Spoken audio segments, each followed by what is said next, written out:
But both Desmond Tutu, before he sadly died, and Mandela, obviously, as well, both came out completely and said, this is a lot worse than our conditions were in South Africa before apartheid. So just discussing this and having compassion for the plight of the Palestinian people, that made them categorize you as anti-Semitic?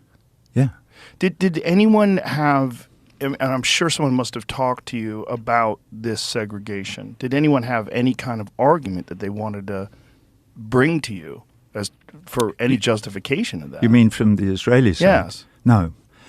That's why they call me anti-Semitic. That's why they label anyone who criticizes the apartheid policies of the State of Israel without criticizing the Jewish religion or any Jewish person.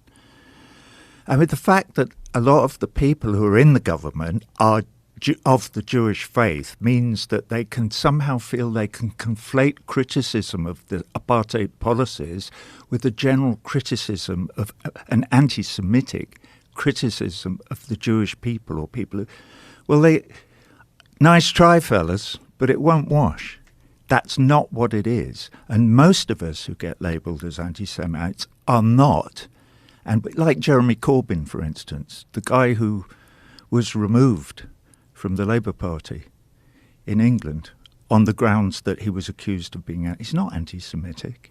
He's left-wing and he's pro-Palestinian, pro the idea that they should have human rights, that the Palestinian people, who after all were the huge majority of the indigenous people in the Holy Land, back in the start of the 20th century, before the start of the Zionist enterprise, which didn't really get going till 1920, although the idea was happening in the late 19th century, in the 1880s and 1890s. Can't remember the guy's name now, but he was a Russian who thought up the idea of a return to the promised land, as it's called.